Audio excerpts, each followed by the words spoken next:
초신성의 밝은 방출보다 훨씬 짧은 시간 동안 발생하지만 순간적인 광도와 고에너지 방사선이 매우 강력한 우주 폭발이 있습니다. 감마선 폭발입니다. 감마선 폭발은 우주에서 관측되는 가장 강력한 폭발 현상 가운데 하나입니다. 지속 시간이 긴 감마선 폭발 중 일부는 매우 무거운 별의 중심부가 붕괴할 때 발생합니다. 짧은 감마선 폭발 중 일부는 두 중성자별이 충돌하거나 중성자별과 블랙홀이 합쳐질 때 발생하는 것으로 알려져 있습니다. 하지만 폭발 에너지가 모든 방향으로 똑같이 퍼지는 것은 아닙니다.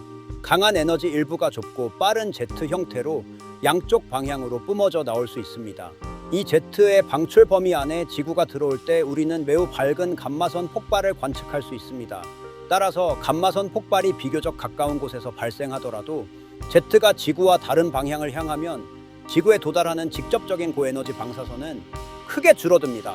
위험한 사건이 되려면 거리와 방향이라는 조건이 동시에 맞아야 합니다. 이번에는 우리 은하 안에서 강력한 감마선 폭발이 발생했다고 가정해 보겠습니다.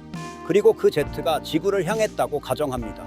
감마선이 집중적으로 쏟아지는 시간은 수 밀리초에서 수분 정도인 경우가 많습니다.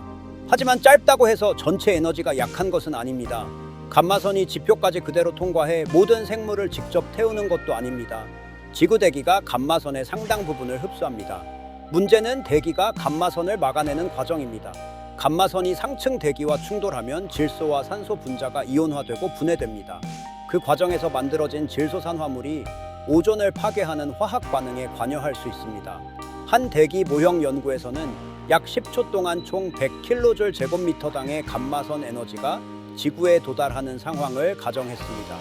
그 결과 전 지구 평균 오존량이 약 35% 감소하고 일부 위도에서는 감소폭이 50%를 넘을 수 있는 것으로 나타났습니다. 이 수치는 모든 감마선 폭발에 똑같이 적용되는 값은 아닙니다. 폭발의 거리와 에너지, 지구에 도달하는 방향과 발생 위치, 계절 등에 따라 결과가 달라질 수 있습니다. 중요한 것은 폭발 자체가 끝난 뒤에도 오존층 손상이 여러 해 동안 지속될 수 있다는 점입니다. 그동안 지구 표면에는 평소보다 많은 자외선 B가 도달할 수 있습니다. 인간에게는 피부와 눈의 손상, 피부암 발생 위험 증가와 같은 문제로 이어질 수 있습니다. 하지만 생태계 전체에서 더 큰 문제는 먹이사슬의 기초를 이루는 생물입니다. 식물과 식물성 플랑크톤은 햇빛을 이용해 에너지를 만듭니다. 강해진 자외선이 이 생물들을 손상시키면 육지와 바다의 먹이사슬이 동시에 약해질 수 있습니다. 특히 바다 표면 가까이에 있는 플랑크톤과 생물은 증가한 자외선에 직접 노출될 가능성이 높습니다. 반면 깊은 바다와 땅속, 두꺼운 암석이나 물 아래에 있는 생물은 상대적으로 더 잘 보호받을 수 있습니다. 감마선 폭발로 변화한 대기에는 이산화질소가 증가할 가능성도 있습니다. 이산화질소는 일부 가시광선을 흡수하기 때문에 지표에 도달하는 햇빛을 줄이고 일시적인 기후 냉각에 영향을 줄 가능성도 제시되었습니다.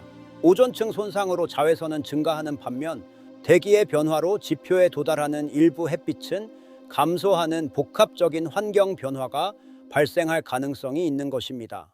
약 4억 4천만 년 전 발생한 오르도비스기 말 대멸종이 감마선 폭발과 관련됐을 가능성을 제시한 연구도 있습니다. 하지만 이를 직접 증명하는 결정적인 증거는 발견되지 않았습니다. 여러 가능한 원인 가운데 하나로 제한된 가설일 뿐입니다.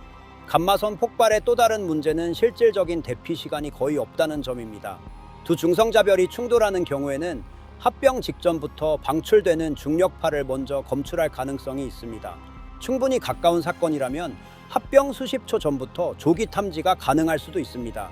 하지만 이런 경고 시간이 확보되더라도 지구 생태계를 보호하거나 사람들을 안전한 장소로 이동시킬 만큼 충분하지는 않습니다. 결국 위험한 감마선 폭발이 발생하려면 강력한 폭발이 우리 은하에 비교적 가까운 거리에서 일어나고 좁은 제트의 방출 범위 안에 지구가 들어와야 합니다. 이 두 조건이 동시에 맞을 가능성은 극도로 낮습니다. 감마선 폭발은 발생한다면 매우 위험한 우주 재난이지만 현재 인류가 매일 걱정해야 하는 현실적인 위험은 아닙니다.